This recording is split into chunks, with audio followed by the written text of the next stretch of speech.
0%, c'est le taux de sans-abri au Japon. Bon, en vérité, il n'est pas strictement de 0, mais il est à 0,003%. Ce qui, vous en conviendrez, est très bas. En France, avec 300 000 sans-abri en 2020 pour 67,75 millions d'habitants, on est à 0,44%, soit 146 fois plus.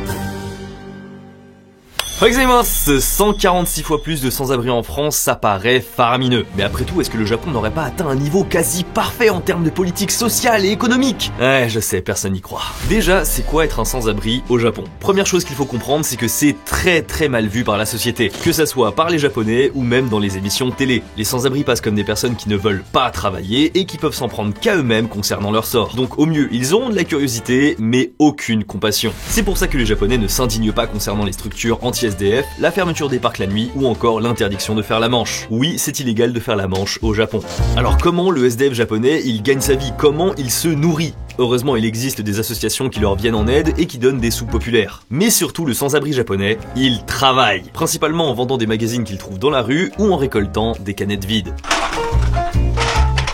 Ces youtubeurs ont suivi un SDF qui vit dans le quartier de Asakusa qui a récolté énormément de canettes. C'est des centaines de kilos de canettes à déposer, mais ça paye. Il a récolté 22 848 yens et c'est ce qu'il se fait par semaine environ. Converti en euros, c'est pas terrible, surtout avec le taux qu'il y a en ce moment, mais en vérité pour le Japon, c'est pas si mal. Quand on sait qu'on peut manger au Japon pour 400-500 yens, ça fait quand même 57 repas dans la semaine, ce qui est amplement suffisant, même si bien sûr je n'ai comptabilisé aucune autre dépense. Alors forcément ces canettes c'est très précieux pour ces sans-abri, donc il peut même y avoir dans certains cas des territoires attitrés entre les SDF pour pas qu'il y ait de compétition déloyale. Ça peut même finir en bataille de territoire dans l'indifférence totale de la police locale. Clairement le SDF japonais c'est un persona non grata et on lui fait bien sentir ça. Deuxième chose à savoir, c'est est-ce que dans ce chiffre de 0,003% de sans-abri, tous les sans-abri sont comptabilisés? La réponse c'est non. Le gros phénomène ignoré par ces chiffres, c'est ce qu'on appelle les cyber SDF ou encore les naufragés des mangas cafés. Les mangas cafés c'est un concept typiquement japonais où on vient se poser pour lire un manga. Alors oui, ça c'est en théorie, mais presque personne ne l'utilise comme ça aujourd'hui. C'est surtout un endroit où tu peux louer un box qui n'est pas totalement privé et tu peux aller sur internet, boire, manger un cup ramen et surtout dormir. C'est pour ça que beaucoup de personnes les utilisent comme hôtel de fortune. Même si aujourd'hui quand tu rentres dans un manga café on te demande un certificat comme quoi tu as bien un domicile quelque part, eh bien c'est très facile de mentir. Ce procédé c'est surtout un moyen pour le manga café de se dédouaner si jamais il y a un contrôle. Et si c'est autant populaire, c'est parce que c'est beaucoup moins cher qu'un vrai hôtel. On est entre 1200 et 3000 yens pour une nuit dans un manga café contre environ 10 000 yens la nuit dans un capsule hôtel. Oui, désolé de vous l'apprendre, mais les capsules hôtels c'est tout sauf une bonne affaire en termes de prix. Et enfin, troisième point, ce sont les enfants ou les adolescents qui deviennent SDF et même sans l'être, ils sont vraiment en première ligne en ce qui concerne la pauvreté. Et c'est pour toutes ces raisons que l'on ne voit pas de SDF au Japon. Rien ne peut les différencier d'un citoyen ou d'un adolescent lambda. Mais vous allez comprendre que derrière ce fabuleux chiffre de 0% de sans-abri se cache une pauvreté inédite pour le pays du soleil levant. Parce que si le Japon empêche socialement de devenir un sans-abri, alors beaucoup de monde se tasse dans la tranche tout juste au-dessus. Ce qui fait qu'on peut se demander pourquoi on ne voit jamais de femmes adultes sans abri au Japon. Pourquoi la pauvreté entre hommes et femmes se vit-elle différemment? Et comment est-il possible que dans un pays comme le Japon, un enfant sur 7 vive sous le seuil de pauvreté? Bienvenue dans la vraie pauvreté au Japon.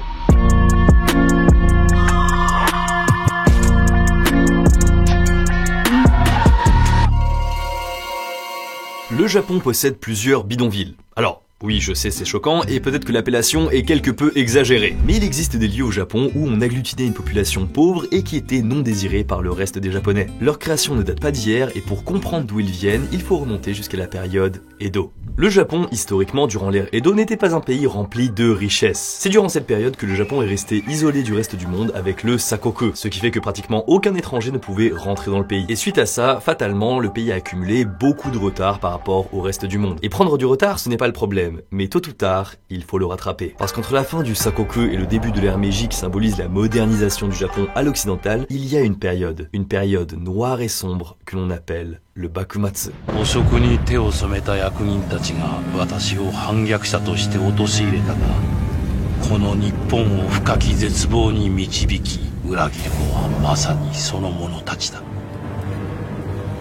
À cette époque, le shogunat est effrayé par l'arrivée des bateaux noirs américains et du commodore Matthew Perry. À peine arrivé, ce dernier a obligé le Japon à mettre fin au sakoku, à ouvrir ses frontières et à forcer l'hospitalité sur le port de Shimoda. Tout ça est très mal vu par le reste du pays et pour la première fois, certains japonais vont se rebeller contre le gouvernement mis en place. Des clans comme le Choshu vont prendre les armes pour destituer le shogunat et rétablir l'empereur au pouvoir. Mais il ne s'agit pas de se battre qu'avec des katanas cette fois-ci. Une nouveauté est arrivée parmi les instruments pour ôter la vie, les armes à feu. Cette période est vraiment marquée par un chaos général avec des affrontements incessants entre les forces anti-shogunat, pro-shogunat, sans oublier les forces occidentales qui viennent mettre le feu aux poudres. Littéralement. Et tout ce contexte historique, c'est celui du prochain jeu PS5, Rise of the Ronin.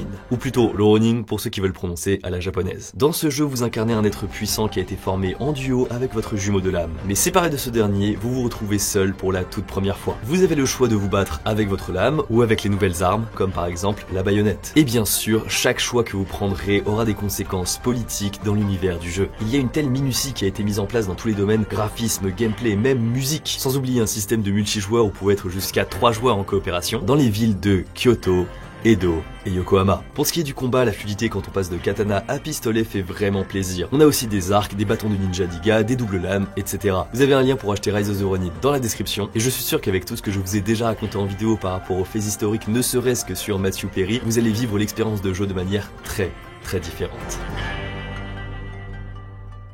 C'est durant l'ère Edo qu'on va voir la première apparition d'une classe pauvre japonaise. Attention, les pauvres ça existait bien sûr avant même la création de la première pièce de monnaie au Japon. Là je parle ici de classe pauvre. Une catégorie de personnes, voire même une caste. Et ces personnes ont décidé de les placer dans un endroit bien particulier de la capitale Edo, dans le quartier de Sanya.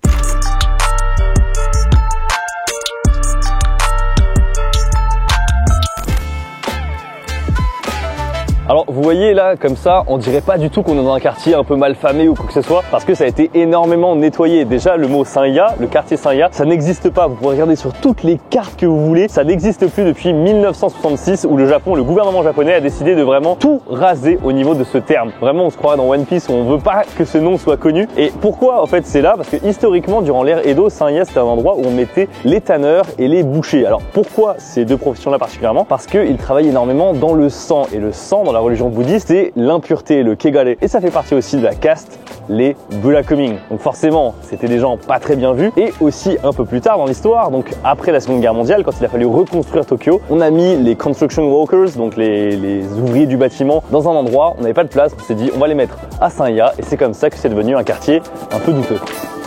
Alors douteux, c'est surtout qu'après la Seconde Guerre mondiale, les ouvriers du coin, ils formaient des clans et se battaient entre eux. Tiens, comme les Yakuza? Oui, totalement. Parce que c'est justement là, dans le quartier de Sanya, où les Yakuza trouvaient leurs hommes de main. Et en plus pas cher. Ces hommes venaient depuis leur campagne dans l'espoir de trouver du travail à la capitale. Et comme ils n'avaient pas un sou en poche, eh bien l'idée de louer des appartements n'était pas vraiment d'actualité. Alors il a été décidé de les loger différemment.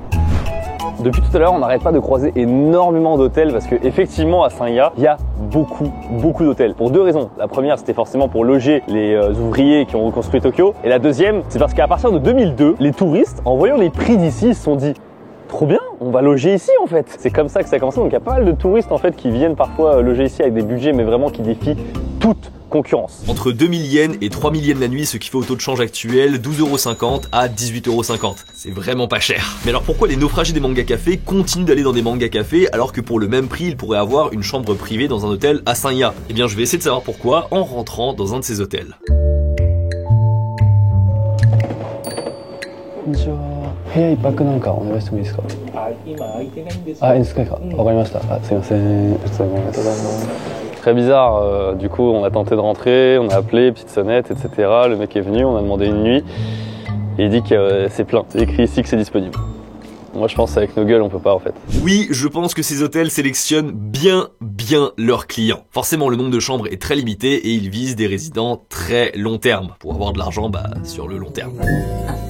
Mais du coup, voici à quoi ressemble l'intérieur. Vous avez un futon avec une hygiène douteuse et vous êtes littéralement dans un box. Mais au moins, il y a quelques prises électriques. Bien sûr, tout ce qui est douche et toilette, ce sont des parties communes. Et enfin, tout comme dans un manga café, il ne faut surtout pas faire de bruit.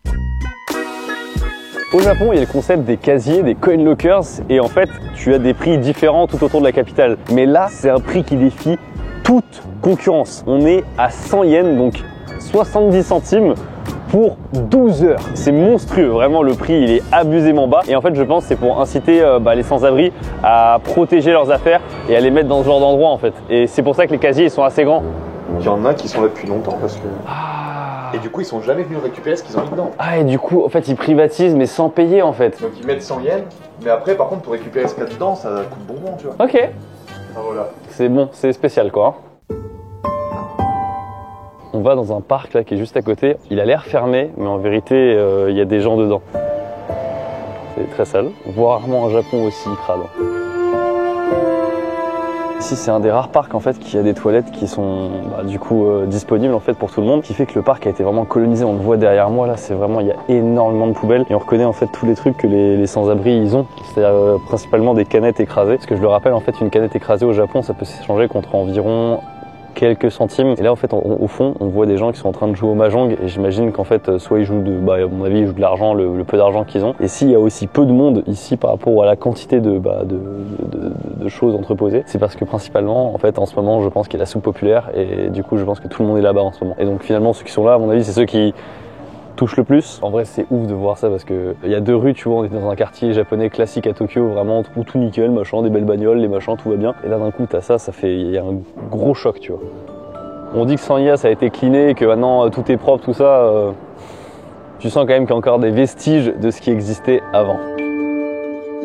À part Sanya, il y a 2 autres bidonvilles qui sont connus au Japon. Le moins pire étant Sanya, puis ensuite on a Kotobuki à Yokohama, et enfin le pire, Nishinari à Osaka. Pour le coup, Nishinari, contrairement à Sanya qu'on vient de visiter, ça reste un peu craignos. Après, c'est toujours plus ou moins la même histoire, on a retiré le nom des quartiers pour faire oublier son histoire, on l'a nettoyé du mieux que l'on peut, et on attend. Les SDF de ces quartiers sont toujours là, mais on les aide sans grande conviction. La raison, c'est parce que vous l'avez sûrement remarqué, les personnes que l'on a vues à Sanya et que l'on trouve dans ces autres quartiers, ce sont exclusivement des hommes qui ont entre 50 et 70 ans. Il n'y a pas du tout de femmes, ni de jeunes, et c'est parce que tous ces hommes, ils appartiennent à ce qu'on appelle la génération perdue.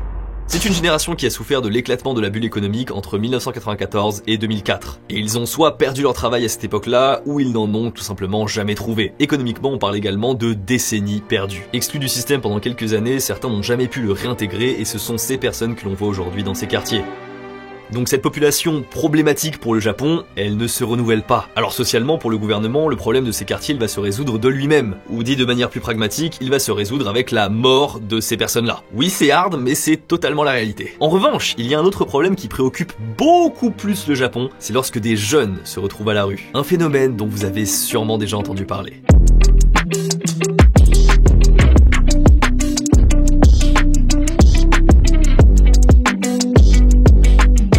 Il s'agit des enfants SDF, les Toyoko Kids. Un phénomène qui a fait énormément parler de lui à l'international tant il est choquant. Ce sont des adolescents, plutôt des adolescentes, qui fuient la pression de leurs parents ou un cadre familial inapproprié pour se regrouper dans la rue, plus précisément sur la place de Toyoko à Kabukicho. Mais plus que de se regrouper, ils forment ce qu'ils appellent une famille. Ils prônent ces nouvelles valeurs familiales sur les réseaux sociaux pour augmenter leur nombre et ainsi se protéger entre eux. Et ça marche parce que ces posts sur les réseaux sociaux, ça agit comme une vraie pub auprès des enfants japonais qui parfois n'ont même pas de problèmes familiaux et qui se retrouvent à tout décrocher pour rejoindre les Toyoko Kids. Mais en vérité, je frôle leur sujet en parlant de ces Toyoko Kids parce que contrairement aux habitants de Sanya ou encore de Nishinari, eh bien ces enfants, ils croulent sous le pognon. L'origine de leurs revenus, c'est pas une surprise, c'est en vendant leur jeunesse et leur corps à des sugar daddy ou des sugar mommy. En japonais, on appelle ça papakatsu et mamakatsu. Ce sont de vieux monsieur ou de vieilles dames qui sont les clients et ça peut rapporter gros, très gros, 600 000 yens par mois. Ouais, vraiment, c'est monstrueux. Mais tout ça, normalement, entre les vidéos, les formats courts, les documentaires, vous le savez déjà. Mais est-ce que vous vous êtes déjà posé la question suivante? Pourquoi le phénomène des Toyoko Kids ne se résout pas de lui-même? Comment ça se fait que ces jeunes avec une telle quantité d'argent dans les poches par mois ne s'en sortent pas? Pour moi, il y a quelque chose qui tourne pas rond. 600 000 yens, c'est largement suffisant pour avoir un appartement avec une très belle localisation d'ailleurs à Tokyo. Je rappelle que c'est quasiment 2 fois le salaire moyen des salaryman japonais. Donc si les Toyoko Kids, c'est un phénomène qui ne disparaît pas, c'est parce qu'il y a des gens qui ne veulent pas qu'ils disparaissent.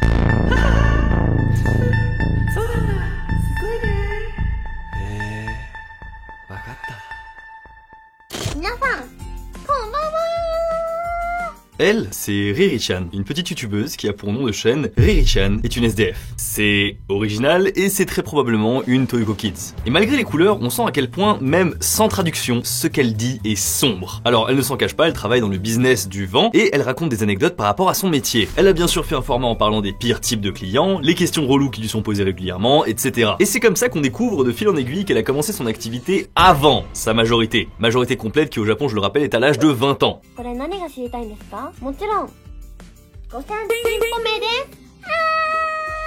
Et je vais arrêter de tourner autour du pot. Riri-chan, elle est complètement barjo. Elle a 23 ans dans cette vidéo et elle a beau ne pas paraître très maligne et jouer la fille bébête voire cringe, le moins qu'on puisse dire c'est méfiez-vous des apparences. Lily Kromito. Riri-chan, à elle seule, a monté un réseau d'arnaques à une échelle industrielle. Et je pèse mes mots. Elle a empoché plus d'1 million d'euros avec cette arnaque, et je parle bien d'euros, pas de yens. 1 million d'euros. Et pour obtenir autant d'argent, elle a mis au point une méthode bien précise. Le Lily Kromito, vous allez voir que c'est diaboliquement efficace. Laissez-moi vous raconter ça. Tout commence en trouvant une cible. Il faut bien la choisir, dit Riri, car on ne veut pas perdre de temps. On va choisir un homme, solitaire, sans passion, sans rapport avec des femmes. Ça paraît compliqué de trouver un profil aussi précis, mais au Japon, en fait, c'est un peu la description du salaryman basique. Et Riri, elle donne même les NG, les no-go, les profils à éviter. Ce sont les hommes qui enchaînent les conquêtes et qui ont trop confiance en eux. Ça, c'est pas bon, on oublie. Bref, une fois qu'on a approché le monsieur solitaire qu'on appellera ici OG, il est temps de passer à l'étape suivante. Construire une relation de confiance. C'est primordial et pour ce faire, c'est moins compliqué qu'il n'y paraît. Riri-chan va te donner des astuces et des messages types à envoyer. Donc vous bombardez OG de messages avec des petites attentions mignonnes. Il faut que la victime n'ait que vous dans sa tête matin, midi, soir, nuit, aux toilettes, vraiment tout le temps. Et c'est là où l'efficacité de l'étape 1 rentre en jeu. Parce que si OG n'a aucun centre d'intérêt particulier, alors c'est encore plus facile de devenir le centre de son monde avec seulement quelques messages. Tu sais Oji, je ne suis pas à l'aise avec les hommes, mais avec toi, c'est différent. Oh, désolé de t'envoyer autant de messages, tu dois être très occupé avec ton travail. Toujours kawaiiné, toujours subtil. Jamais de je t'aime ou de choses trop directes. Il faut contourner les choses pour que Oji se sente spécial. Donc on envoie toute la sauce avant de passer à l'étape numéro 3. La rencontre. Vous allez chez Oji, vous lui préparez à manger, vous passez du bon temps. Et la règle c'est aucun contact physique. Après ça, vous le saluez et vous rentrez chez vous. Là pour Oji, c'est bon, vous avez passé la barrière virtuelle. Vous existez, vous êtes réel et c'est parfait pour passer à l'étape numéro 4. Couper les vivres. D'un coup brusque, vous arrêtez d'envoyer des messages à Oji. Et si tout se passe bien, d'ici 1 ou 2 jours, il devrait être en train de vous spammer de messages pour savoir si tout va bien. Et bien sûr pour la suite, ce que la méthode préconise, on ne touche pas à son téléphone. Putain, est-ce qu'il va bien? On fait vraiment le mort pendant 3-4 jours et seulement après, on lance l'assaut. Désolé de ne pas t'avoir répondu, j'étais trop gêné de te parler de ça. Les points à la fin de la phrase, c'est très important. Mettez des points. Et là, on commence doucement à aborder le sujet avec ceci. En ce moment, je suis poursuivi par des agents de recouvrement. Bon, en vérité, il y a plein de sous-étapes dans cette étape numéro 5, mais il faut qu'on accélère un petit peu. Oji, naturellement, va se poser des questions et il va vous les poser. Donc, il faut penser à tous les détails de votre histoire. Pourquoi? Comment? Vos parents, ils en pensent quoi? Et ça va jouer en votre faveur parce qu'avec toutes ces questions, eh bien, Oji, il va commencer à s'inquiéter pour vous. Il va vouloir prendre soin de vous. Et c'est là qu'on va surtout pas lui demander de l'argent. On laisse la situation telle qu'elle est et on passe à l'étape numéro 6. La fausse solution. On revient par message en disant à Oji: c'est réglé, j'ai trouvé une solution. Une personne va me donner de l'argent, mais il fait partie des Yakuza, lol. Là, c'est très subtil parce qu'on va rassurer Oji tout en faisant en sorte qu'il s'inquiète pour nous parce que les Yakuza, c'est pas des personnes fréquentables. Et là, c'est le Graal car Oji va proposer de lui-même de nous donner de l'argent pour rembourser nos dettes. Fictive, bien sûr. Et là, dans notre grande mensuétude, la méthode dit qu'il faut refuser. On n'accepte pas directement l'argent comme ça, voyons, ce serait beaucoup trop suspicieux. On le fait patiner et au bout de la 2e ou 3e proposition, là, on cède et on obtient l'argent. C'est bon. On a l'argent, mais ce n'est pas terminé. Il y a encore l'étape la plus importante qu'il faut faire. Il s'agit de l'étape numéro 7, le SAV. Il faut faire en sorte que Oji se sente comme un héros, un sauveur. Il faut le mousser comme jamais. Après tout, il vient de vous donner, pas de vous prêter, de vous donner une énorme quantité d'argent. Mais alors pourquoi cette étape est si importante? D'une, pour ne pas éveiller les soupçons, et de deux, parce qu'au bout d'un moment, vous pouvez recommencer avec Oji. C'est bien d'avoir plusieurs pigeons, mais Oji, si c'est un bon pigeon, eh bien il vaut mieux le garder près de soi. C'est en tout cas ce que dit la méthode, hein, c'est pas moi. Bon, vous l'aurez compris, la méthode de Riri-chan, le Lily Kromito, c'est de la manipulation psychologique. Ça pousse quelqu'un à nous donner de l'argent sans jamais à le lui demander explicitement. Et vous vous dites qu'elle a fait ça avec beaucoup de Oji-san et c'est comme ça qu'elle a obtenu autant d'argent. Alors oui, mais non, parce que Riri, elle est maligne. Elle s'est rendue compte que sa méthode était tellement efficace qu'elle l'a décrit de bout en bout en faisant des arbres de possibilités pour chaque réponse et elle a vendu sa méthode. Comme une formation en ligne, elle l'a vendue et c'est pour ça que j'ai pu vous la décrire aussi précisément. Ça a même donné naissance à un terme pour désigner ces femmes qui pratiquent l'art de Riri, les Itadaki Joshi. Alors cet abruti de Google Trad, il traduit ça en super fille. Je sais pas si c'est un troll ou non, mais ça veut plus dire fille receveuse par rapport à l'argent qu'elle reçoit. Et en parlant de pognon, cette formation, elle l'a vendue à plus de 3000 personnes. Et maintenant, vous avez envie de savoir à combien elle l'a vendue. L'équivalent de 300 €. Petit calcul rapide, 900 000 € de générer en vendant une formation d'escroquerie sur internet, putain! Pour vous dire, elle a même harcelé un youtubeur extrêmement connu dont elle était fan. Elle est passée en interview chez lui, le mec lui a dit que ce qu'elle faisait c'était totalement illégal et elle l'a presque menacé pour ne pas qu'il diffuse la vidéo. Il l'a quand même fait, il en a rien à foutre, tant mieux. Et rien. La police, dis donc, que se passe-t-il ici? Rien de spécial, je m'en vais. Franchement, tout semblait aller au top pour Riri, mais en mars 2023, une affaire éclate où 2 hommes portent plainte contre Riri-chan. Pas du tout! Contre une fille qui n'a rien à voir! C'est une étudiante qui s'appelle Ieda Miku et c'est une fille qui a acheté et qui applique la formation de Riri. Elle a réussi à récupérer plus de 1 million de yens à ces 2 personnes qui ont porté plainte et le souci, c'est qu'elle n'a pas réalisé l'étape la plus importante. L'étape numéro 7, le SAV, elle l'a pas fait. Et du coup, fatalement, les pigeons, ils se sont rendus compte qu'ils étaient des pigeons, ils se sont sentis trahis. Lorsque l'étudiante a été arrêtée, elle a dévoilé aux autorités l'existence de cette formation. Et c'est là, mesdames et messieurs, où on arrive enfin là où je voulais en venir. Riri-chan, lors de son arrestation, n'avait pas un sou en poche. Et même dans son compte en banque, il n'y avait rien, pas une trace de ces millions d'euros. Et donc fatalement, on se pose la question, où est passé l'argent? On pourrait se dire que lorsqu'on arnaque les gens aussi bien, on ne peut pas se faire arnaquer soi-même. Eh bien, détrompez-vous. Riri-chan, tout l'argent qu'elle gagnait, il finissait dans des lieux comme ceci.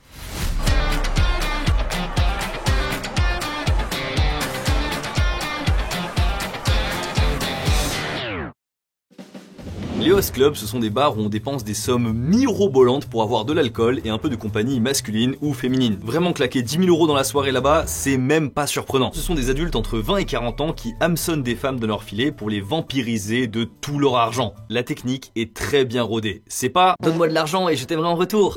Non, c'est plutôt « donne-moi de l'argent pour que je puisse grimper dans la hiérarchie des hosts et quand je serai au sommet, je te ferai vivre la belle vie, mon amour ». Et ce discours, forcément, il marche pas très souvent sur les adultes, mais sur des adolescentes, c'est pas la même histoire.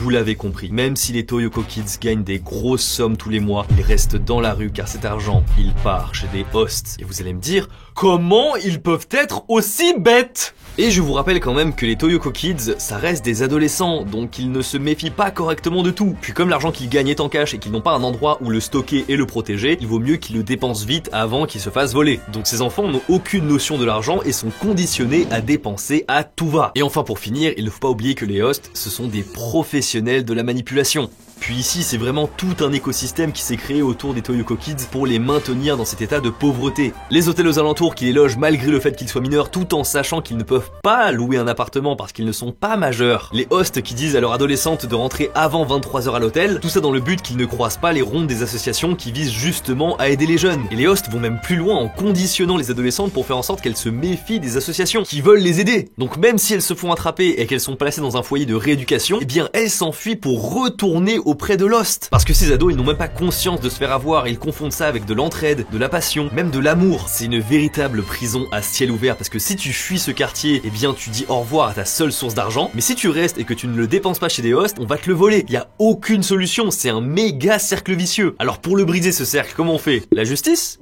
Bien sûr que non, parce que le plus frustrant, c'est que tout le monde connaît ce système, mais pour le démanteler, il faut pouvoir constituer des preuves d'abus de pouvoir ou de position sur mineur. Et pour ça, il faut que le mineur lui-même souhaite engager des démarches. Ce qui malheureusement, à cause du lavage de cerveau, n'arrive pratiquement jamais. Typiquement, le ou les hosts qui prenaient l'argent de Riri-chan, eh bien, ils n'ont pas du tout été convoqués au barreau, ils n'ont pas du tout été inculpés de quoi que ce soit. Parce qu'après tout, c'est une activité légale d'être host. Surtout que l'avidité de ces personnes-là n'a vraiment aucune limite. Si Riri-chan qui gagnait des sommes astronomiques est tombé à zéro, alors imaginez les filles qui gagnent que 10 000 € par mois. Les quelques milliers d'euros gagnés avec le papakatsu, rapidement, ça ne va plus suffire. Cette fille, c'est ce qu'on appelle une tachimbozoshi, une fille debout, seule. Elles sont un peu l'évolution des Toyoko Kids qui ne peuvent plus faire de papakatsu parce qu'elles ne sont plus assez jeunes et donc fatalement elles n'ont qu'à se vendre debout comme ça dans la nuit. Vous vous approchez, elle vous donne un chiffre, 2 avec ou sans élastique. Bref, tout l'argent généré sera dédié aux hosts et on peut vraiment ici parler littéralement de trafic d'êtres humains. Mais le souci c'est comment tu veux les aider lorsque ces personnes se battent pour se faire arnaquer.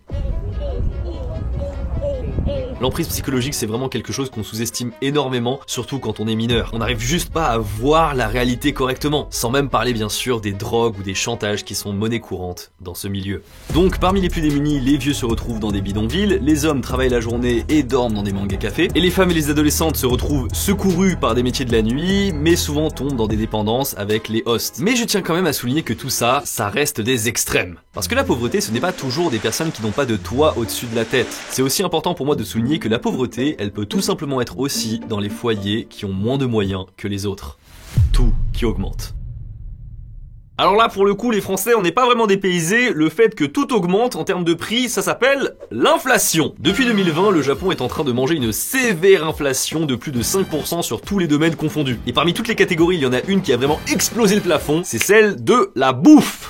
12,9% de hausse par rapport à 2020. Œufs, lait, riz, pain, bento, tout augmente. Et en ce qui concerne les œufs, pour le remarquer, tu n'as même pas besoin d'aller dans le supermarché du coin, parce que même dans les restaurants de ramen, le supplément œuf, il a doublé voire triplé de prix. Mais après tout, comme je vous l'ai dit, l'inflation en France, on connaît. Alors qu'est-ce qui fait qu'au Japon, c'est différent? Eh bien à cause de deux choses. La première, c'est que les salaires au Japon, ils n'évoluent absolument pas depuis plus de 20 ans. Et la seconde raison, c'est que la dette de la France par rapport à son PIB, elle est de 98%. La dette du Japon par rapport à son PIB est de 260%. Et quand un pays est autant endetté, je vous épargne les explications économiques barbantes, pour résoudre le problème, il a grossièrement trois choix. Les taxes, l'austérité, l'inflation. Les taxes, c'est pas une si bonne idée parce que forcément la population, elle va râler, et en plus, ça va faire fuir les ultra riches. L'austérité, ça veut dire réduire les dépenses publiques sur des domaines comme par exemple l'éducation. Et ça aussi, ça va mettre en rogne l'opinion populaire. Donc il nous reste que le dernier choix, l'inflation.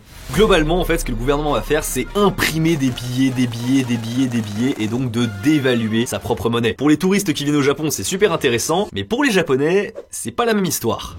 Les premiers à souffrir, ça va être ceux qui avaient la tête à peine hors de l'eau, les travailleurs précaires ou encore les mères célibataires. Et ça, c'est un très gros sujet au Japon, les mères célibataires avec des enfants qui n'arrivent pas à subvenir à leurs besoins. Parce que le modèle familial, je vous l'ai répété 100 millions de fois, au Japon, c'est papa, maman avec un enfant, le papa qui travaille, qui rapporte tous les sous à la maison, et la maman qui s'occupe de l'enfant. Donc si t'enlèves le papa, et bah t'enlèves les sous. Et si t'enlèves les sous, et bien la maman, elle peut à peu près s'en sortir, mais pas avec un enfant à charge. Et dans ces cas-là, il n'y a pas grand chose de sensationnel à décrire, c'est juste la pauvreté, les gens qui ont du mal à finir leur fin de mois. Rien d'incroyablement marquant, mais je pense que c'était important de mentionner aussi ces personnes-là. Et attention, faut bien comprendre la nuance, le Japon ne devient pas pauvre. Le Japon, c'est un pays avec des infrastructures de folie, une nature bien préservée, un patrimoine culturel en diamant, une sécurité exemplaire, une nourriture au top. Ce sont les Japonais qui deviennent pauvres. C'est pas la même chose. Donc qu'est-ce que vous pouvez faire? Eh bien c'est de venir en tant que touriste au Japon. Actuellement, c'est vraiment le moment de venir. 1 euro égale 164 yens. Ouah, ça fait combien d'années qu'on n'a pas vu un taux comme ça? C'est n'importe quoi, c'est exceptionnel. Merci beaucoup d'avoir regardé cette vidéo, vraiment l'emprise psychologique sur les Toyoko Kids avec les hosts qui gèrent tout ça derrière et qui sont jamais incriminés. Oh là là, quelle dinguerie! Globalement, cette vidéo c'était un sujet tellement vaste que c'était dur vraiment de cibler sur seulement certains points. Il y a des thèmes comme par exemple la drogue que j'ai préféré évincer peut-être pour une future vidéo. Et bien sûr, merci beaucoup à Rise of the Ronin d'avoir sponsorisé cette vidéo. N'hésitez pas à lâcher un pouce bleu et à vous abonner. Moi je vous dis à la prochaine. Tchuss!